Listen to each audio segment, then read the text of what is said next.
Tenemos accesos intravasculares intraóseo en el paciente pediátrico. Mi nombre es José Salvador González Zamudio. Los objetivos de la clase son aprender las indicaciones para la colocación de un catéter venoso o un acceso intraóseo, aprender las contraindicaciones para la colocación de un acceso venoso o intraóseo, así como reconocer los sitios para la colocación de catéteres venosos centrales y accesos intraóseos. Bueno, como definición vamos a tener que lograr un acceso vascular significa comunicar una estructura vascular con el exterior mediante un dispositivo tubular por maniobras de punción o individualización quirúrgica, con el objetivo de administrar soluciones parenterales, medicamentos y realizar determinaciones hemodinámicas o extraer sangre para análisis. Dentro de los accesos vasculares pediátricos vamos a tener que los accesos venosos se pueden dividir de acuerdo al lugar donde los colocamos en dos grandes grupos. Estos vamos a tener que son los periféricos y los centrales. Dentro de los periféricos, de acuerdo a la localización de la vena periférica que utilicemos, vamos a tener que las regiones que podemos usar son la cabeza, el cuello, extremidades superiores e extremidades inferiores. Para la cabeza podemos usar venas del cuero cabelludo, así como también podemos usar venas de la frente. Del cuello podemos usar la yugular externa. Dentro de las extremidades superiores podemos usar la vena cefálica, el arco venoso dorsal, la vena basílica, la vena mediana cubital. Para las extremidades inferiores vamos a tener la vena del arco dorsal, la vena marginal y la vena safena. En este momento hablaremos únicamente de accesos venosos centrales y particularmente hablaremos del acceso de la vena yugular interna, la vena subclavia y la vena femoral. La vena umbilical pues se sale de los objetivos que tenemos para esta clase. De acuerdo al tiempo que nos puede durar un acceso intravascular, vamos a tener que lo podemos dividir en corta y larga duración. Y de los de larga duración, pues son catéteres que no vamos a ver en este momento, pero que sí es bueno que se conozcan. Estos van a ser los catéteres Higma, los catéteres reservorio y los catéteres percutáneos. Y para los catéteres de corta duración vamos a tener que podemos colocar también catéteres periféricos que pueden llegar a ser centrales y los catéteres venosos centrales, que es en lo que se centra la plática. Dentro de las indicaciones que vamos a tener para lograr un acceso intravascular, vamos a ver que las principales son imposibilidad de un acceso periférico después de haber tenido múltiples punciones en un paciente, para monitorización hemodinámica invasiva con el monitoreo de PVC o otros parámetros que podemos conseguir con un catéter venoso en la aurícula, como es la saturación venosa central, para infundir drogas y fluidos que necesitan una vía central. Estas pueden ser aminas, pueden ser antibióticos, pueden ser transfusiones. Prácticamente cualquier medicamento y cualquier solución que amerite un paciente pueden ser administrados a través de un catéter venoso central. La nutrición parenteral también, de acuerdo a la concentración de la misma, vamos a tener que podamos aportar una mayor cantidad de kilocalorías a través de un catéter venoso central. En pacientes pediátricos no es tan frecuente, sin embargo sí se llega a hacer la instalación de marcapasos de emergencia a través de catéteres venosos centrales. También cuando tenemos en pacientes necesidades de más de un acceso venoso, también mediciones a través de la arteria pulmonar, antibiótico-terapia por un largo periodo de tiempo y también extracción continua de sangre para diagnóstico de laboratorio. Bueno, vamos a tener que, como todos los procedimientos que realizamos en medicina, la colocación de un acceso venoso central puede llegar a tener complicaciones. Estas las vamos a dividir en dos, van a ser complicaciones tempranas y complicaciones tardías. Dentro de las complicaciones tempranas, vamos a tener que el periodo de tiempo que van a incluir estas son los primeros 30 días y las complicaciones tardías las que aparecen después de este periodo de tiempo.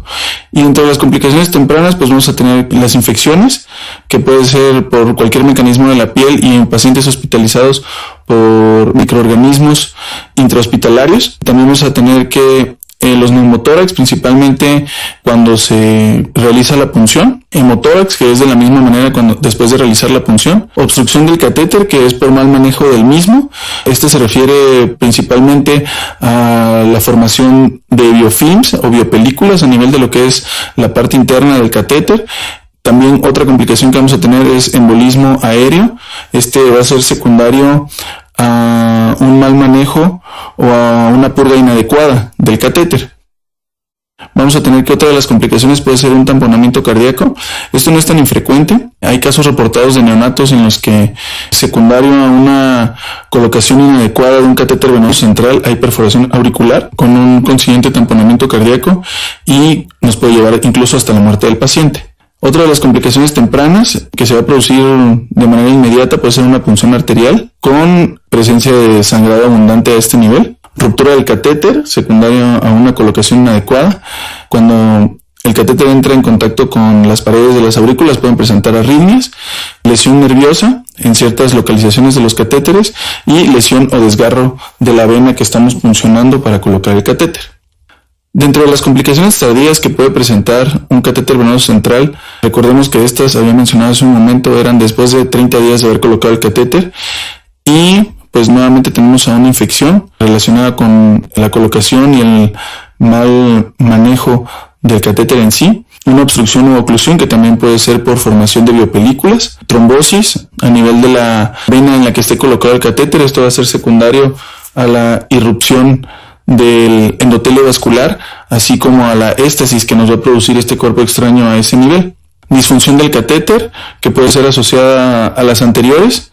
También se puede presentar un hidrotórax secundario a ruptura del catéter y a la extravasación de soluciones del catéter y la vena hacia el espacio pleural. También se puede presentar una ruptura del catéter secundario a un manejo inadecuado del mismo.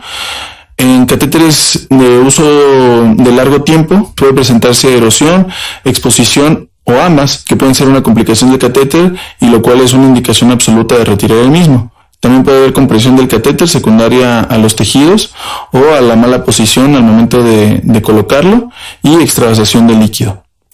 Para la técnica de la colocación del catéter venoso central, pues vamos a tener que, antes que todo, tenemos que tener preparado perfectamente nuestro material. Tenemos que haber revisado al paciente, tenemos que haber ubicado la posición en la que vamos a colocar el paciente de acuerdo a la elección que tengamos o de acuerdo a la experiencia que tengamos. Vamos a tener hecha pues la valoración, el material completo y tener a alguien que nos apoye, que puede ser una enfermera o algún otro médico, para la colocación de la analgesia y la sedación. Dentro del material pues vamos a necesitar jeringas, estas pueden ser entre 5 y 10 mililitros. Vamos a tener solución antiséptica que de acuerdo al lugar donde uno se encuentre puede ser clorhexidina al 2%, puede ser alcohol al 70% o pueden ser soluciones con yodo. Vamos a tener que también preparar una solución de parinizado. Vamos a tener que tener obviamente el catéter venoso que vamos a ocupar y pues todas las medidas generales de asepsia y antisepsia, así como todas las medidas de prevención de infecciones nosocomiales, con pues un gorro, con un cubrebocas, bata, campos y guantes estériles para la colocación del mismo y una sutura monofilamento que también puede ser un nylon 3 ceros o incluso también una seda 2 o 3 ceros. Para la analgesia y sedación, en este sentido no pretendo ahondar mucho, sin embargo es importante recordar que siempre es necesario mantener la vía aérea permeable de nuestro paciente y también siempre tratar de mantenerlo lo más confortable que se pueda. En esta diapositiva mi sugerencia es usar midazolam a dosis de 50 microgramos hasta 100 microgramos, siempre empezando de la dosis menor hasta la mayor, de acuerdo a la respuesta del paciente, así como ketamina de 0.5 a 1 miligramo kilodosis y también tratando de ir observando cuál es la respuesta de nuestro paciente y evidentemente tener todas las medidas precautorias para evitar pérdida de la vía aérea y así producir una mayor injuria a nuestro paciente. Bueno, dentro de la técnica, y algo que debe incluir la valoración, pues es el tamaño del catéter. Y de acuerdo a la edad del paciente, pues vamos a tener que es el tamaño en French de lo que podemos usar en nuestro paciente. Y esto evidentemente es de acuerdo también al peso y al tamaño del niño que vayamos a puncionar. En esta tabla se sugiere que en un niño de 1 mes de edad se coloque un catéter 3 French y este catéter lo vamos a localizar más o menos a 15 o 16 centímetros del sitio de punción. En esta tabla se manejan las posiciones sugeridas, sin embargo la posición final va a ser de acuerdo a la radiografía y de acuerdo a donde queramos tener el catéter venoso. De manera regular en la terapia intensiva pediátrica nosotros lo manejamos la colocación del catéter a lo que es el sitio de entrada entre la vena cava superior o la vena cava inferior en su defecto, y la aurícula derecha. Esto para poder hacer mediciones de saturación venosa central, y aquí es como la sugerencia que se hace de acuerdo al lugar donde vayamos a puncionar y de acuerdo al lugar donde queramos colocar el catéter, de acuerdo a las necesidades del paciente, así como el tamaño de catéter con el que contemos. Siempre procurando dejar el catéter o la punta del catéter en el trayecto de nuestro vaso o a nivel de lo que es la entrada de las cavas en su unión con la aurícula derecha. Entrando ya en materia como tal para la colocación de los catéteres venosos, vamos a tener que la técnica en todos los catéteres venosos centrales, la técnica siempre va a ser la técnica de Seldinger modificada. Esta técnica hace referencia a la colocación de una aguja metálica con una jeringa de 5 a 10 mililitros. En esta imagen no se observa, pero la jeringa debe ir unida a la aguja, ya que la punción se va a realizar en el sitio que escogemos y que veremos más adelante, y se va a hacer con una punción en donde encontremos o donde sospechemos que se encuentre el vaso que queremos abordar, y se va a hacer con presión negativa a nivel de lo que es el émbolo de la jeringa. Vamos a entrar, en el momento de entrar vamos a colocar la aguja propiamente en lo que es el vaso, y al momento de hacer la presión negativa se debe empezar a llenar nuestra jeringa. Es bien importante que en este paso observemos la coloración de la sangre. A veces es un poco subjetivo, sin embargo sí nos da una idea para saber si estamos en un vaso arterial o en un vaso venoso. Posteriormente, ya cuando hay un adecuado flujo entre lo que es la punta de la aguja y el reservorio de la jeringa, pues vamos a proceder a lo que es el segundo paso. Vamos a desconectar de una manera muy cuidadosa la jeringa y vamos a proceder a introducir a través de la aguja una guía metálica que viene ya con todos los catéteres. Posteriormente, ya después de que introdujimos la aguja, y esto dependiendo del tamaño del niño, vamos a ir sacando la aguja del vaso con la guía adentro. Posteriormente, ya cuando tengamos la guía adentro, literalmente pues la guía es lo que nos va a ayudar a colocar un dilatador, que es un dilatador de plástico que también viene en todos los catéteres, y este dilatador lo vamos a meter con una manera atornillada, como se observa en la imagen, y el dilatador pues en el nombre va la función. El dilatador para lo que nos va a servir a nosotros es para hacer el orificio más grande de la piel, del tejido celular subcutáneo, así como del vaso, y posteriormente proceder a introducir el catéter venoso a través de la guía. Evidentemente, después de haber sacado el dilatador, vamos a colocar el catéter venoso ya propiamente en el lugar donde pretendemos ponerlo, y siempre recordando que antes de introducir todo el catéter tenemos que esperar a que salga un pedacito de la guía, sostenerlo y después proceder a introducir el catéter hasta el número que nosotros hayamos calculado o que nosotros creamos que es el conveniente, en el que nuestro paciente necesita o en el que va a ayudar más a la condición clínica de nuestro paciente. A esta técnica se le llama técnica de Seldinger modificada porque de manera inicial el doctor Seldinger no había usado un dilatador. La técnica del doctor Seldinger únicamente hacía referencia a la colocación con la aguja metálica, la guía y después introducir el catéter. Posteriormente se realizó la modificación agregando el dilatador.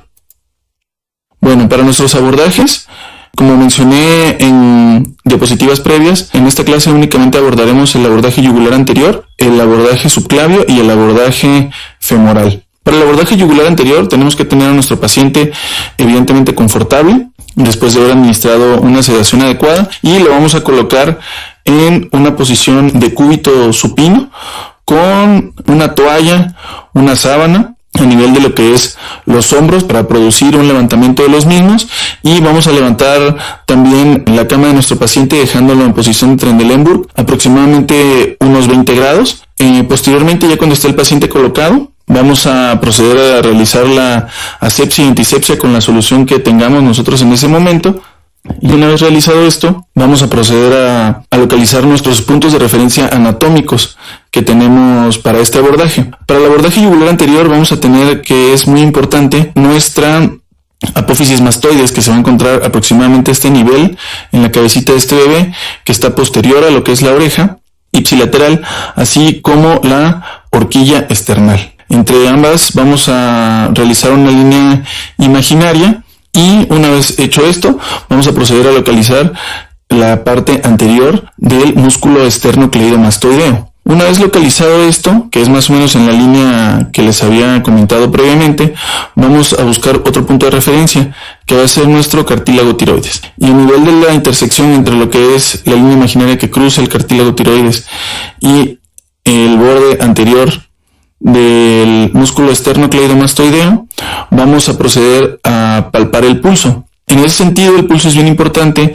porque hay que recordar que a nivel del cuello vamos a tener que adentro hacia afuera la arteria carótida va a recorrer medial y a un lado de esta, o sea hacia el lateral, va a recorrer lo que es la vena yugular interna.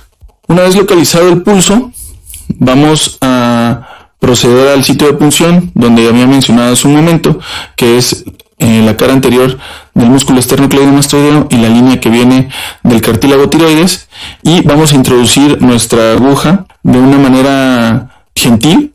Realmente en este abordaje la aguja no alcanza a introducirse más de 2 centímetros, y recordar siempre que la cúpula de la pleura ipsilateral pues se encuentra prácticamente atrás de lo que es la clavícula. Entonces, si nosotros introducimos más allá de 2 centímetros o 1 centímetro nuestra aguja, vamos a tener que podemos llegar a tocar la cúpula pleural y producir un neumotórax. También, si introducimos mucho la aguja, difícilmente vamos a estar en la vena, ya que la vena discurre prácticamente pegada a lo que es el músculo esternocleidomastoideo.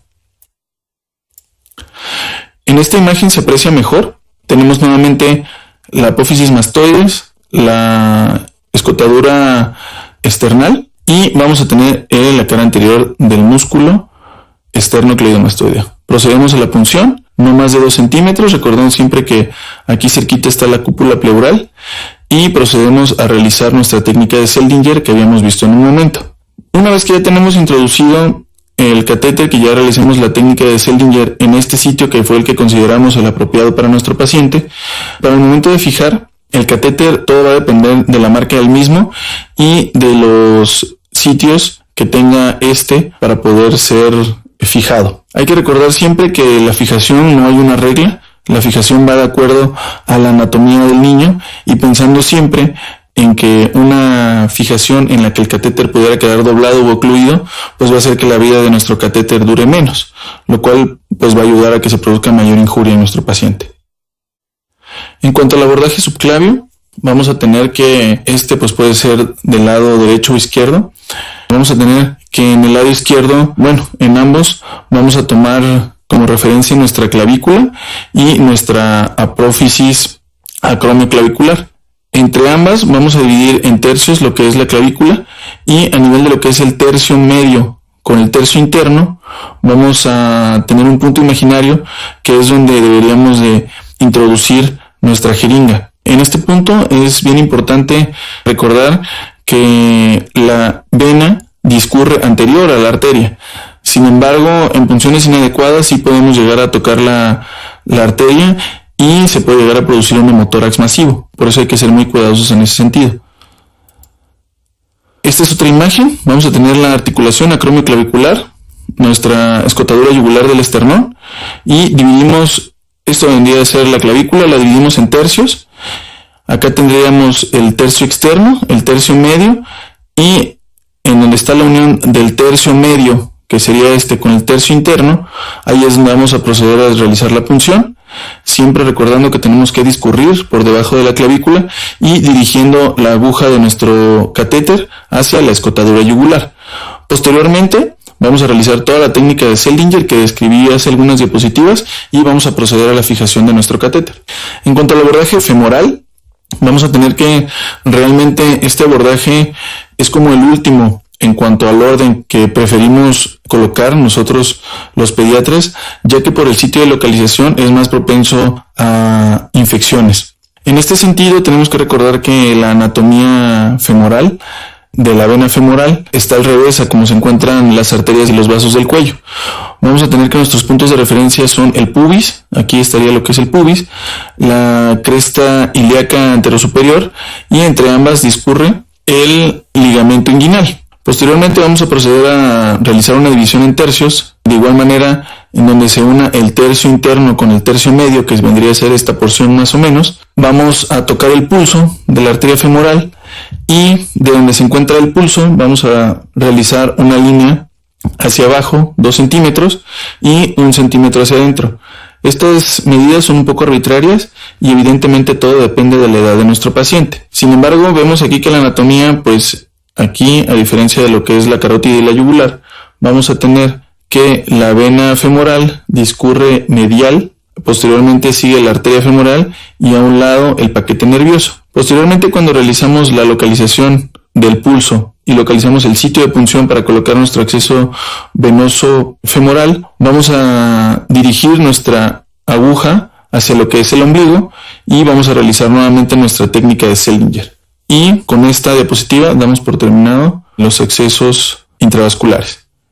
En lo que se refiere al acceso intraóseo, vamos a tener que este acceso es una vía rápida después de haber realizado 2 intentos de colocación de catéter venoso periférico en pacientes graves. ¿Qué quiere decir esto? En pacientes en choque o pacientes que estén en paro cardiorrespiratorio. Otra de las indicaciones es paciente en quemaduras y pacientes que estén gravemente chocados. En estos pacientes, recordemos que el tiempo es muy importante, por lo que debemos evitar cualquier retraso que pueda producir mayor alteración en el paciente. Tenemos que recordar que el acceso intraóseo sirve también para tomar muestras. No se ha visto que haya una gran diferencia en cuanto a muestras gasométricas que se han tomado de arterias o venas periféricas en comparación con la sangre que viene de la médula propiamente. A través de este acceso se pueden administrar prácticamente todos los medicamentos, todas las soluciones. Y como comentábamos, es para situaciones de emergencia. Entonces, los antiepilépticos, antibióticos y aminas está ampliamente demostrado que no se produce ninguna alteración. Y de las alteraciones que pudieran llegar a producirse, se ha observado que hay niveles infraterapéuticos de antibióticos tales como el cloranfenicol, la vancomicina y la tobramicina. Como tal, las contraindicaciones para colocar un acceso intraóseo, vamos a ver que no se puede colocar en huesos fracturados o que tengan punciones previas recientes, ya que esto predispone a que tenga también una fractura nueva. Pacientes que tengan alteraciones óseas, tales como la osteogénesis imperfecta u osteopetrosis. En ese sentido, sí hay reportes de caso de pacientes en los que con osteogénesis imperfecta se puede colocar, sin embargo no es como la vía de preferencia, ya que se puede generar más daño. También el sitio de punción no debe tener datos de infección cutánea o de quemadura. Y entrando en tema como tal, para el equipo necesitamos agujas especiales, que son agujas que tienen un bisel y que van a ser de tamaño entre 15, que es la más grande, y 18G, que es la que se prefiere para niños pequeños. También vamos a necesitar jeringas con solución, una llave de 3 vías, la solución con la que vamos a purgar todo el sistema y todas nuestras medidas de protección generales: cubrebocas, bata, gorro, guantes y campos estériles. Así como una solución antiséptica que puede ser clorexidina al 2%, que puede ser alcohol al 70% o puede ser soluciones con yodo. Posteriormente, para la valoración de los sitios donde podemos puncionar, pues vamos a tener que en pediatría los sitios de preferencia, pues puede ser tibial proximal o tibial distal, puede ser femoral distal, también puede ser a nivel de la espina ilíaca anterosuperior y también hay reportes de punciones a nivel de lo que es el esternón. Sin embargo, como comentaba en la diapositiva previa, este acceso es un acceso de urgencia. Entonces, si tenemos un paciente que esté en paro cardiorrespiratorio, evidentemente no le vamos a poder colocar un acceso a nivel esternal. Y en pacientes pediátricos no es tan recomendable el acceso external, ya que vamos a tener que se puede producir una disrupción de la tabla anterior del esternón y la tabla posterior, produciendo una lesión a nivel cardíaco o mediastinal. Entrando en materia como tal y ya teniendo todo el material, vamos a tener que para la colocación tenemos que poner una toalla o una sábana por debajo de lo que es la pierna de nuestro paciente. Vamos a colocar o vamos a visualizar que tenemos muy proximada a lo que es la articulación de la rodilla, pues nuestro cartílago de crecimiento. Entonces, vamos a buscar aquí lo que es la tuberosidad tibial y 1 o 2 centímetros por debajo de esta, a nivel de lo que es la cara anteromedial de la tibia. Vamos a proceder con nuestra aguja colocado a 90 grados Hay quien dice que se puede hacer a 75 o 60 grados y vamos a hacer movimientos de barreno para poder atravesar lo que es el hueso. Aquí nuevamente, lo que les mencionaba hace un momento, este es un pie izquierdo. Vemos que aquí está el arco del pie y aquí está el dedo gordo del pie. Y vamos a tener que la vía de preferencia para nosotros los pediatras, pues es la cara anteromedial de la tibia en su tercio superior. Aquí está la tuberosidad tibial. Aquí vemos que la tuberosidad tibial aún queda por abajo del cartílago de crecimiento y 1 centímetro por debajo de la tuberosidad tibial vamos a proceder a colocar nuestra aguja. Estas agujas, a pesar de que se sugiere que sean con bisel para que el hueso que pudiera llegar a expulsar no tape la aguja, hay referencias en las que se pueden usar agujas para punción meningia y también mariposas para colocar accesos venosos periféricos en pacientes neonatos. Una vez que ya localizamos el punto donde vamos a realizar la punción, procedemos a realizar la misma y tenemos que atravesar como tal la tabla anterior de la tibia y vamos a sentir cómo después de hacer una gran fuerza disminuye la resistencia y al tocar la pared que se encuentra por atrás del hueso vamos a sentir nuevamente esa resistencia. Está descrito que se puede probar obtener un poco de sangre a ese nivel. Algunas veces se puede, hay otras veces que no se puede, pero lo que se debe hacer es administrar solución y valorar si no hay edema o aumento de volumen a ese nivel y que no haya pues mucha resistencia en el momento en el que esté pasando, y esta podemos decir que es una prueba positiva de que estamos en el lugar adecuado y que no vamos a producir mayores alteraciones a ese nivel. La recomendación en cuanto a tiempo, por todas las complicaciones que puede tener este acceso, se sugiere que no esté más de 12 a 24 horas por lo que les acabo de mencionar, y siempre tratando de realizar la reanimación del paciente y después planear colocarle un acceso adecuado. En cuanto a las complicaciones del acceso intraóseo, vamos a tener que es la extravasación de líquido, que si llegara a ser muy abundante puede producir edema a nivel de lo que es el tejido circundante al hueso y llegar a producir hasta un síndrome compartimental. También esta extravasación de líquido puede producir necrosis tisular, un síndrome compartimental como lo había mencionado, una osteomielitis o una celulitis. También en el caso de no hacer una adecuada medición o una adecuada valoración se puede llegar a lesionar el cartílago de crecimiento, se puede producir una fractura y también se puede producir un embolismo aéreo o graso, que es como lo menos frecuente, sin embargo sí está descrito que se puede llegar a producir. Muchas gracias por su atención.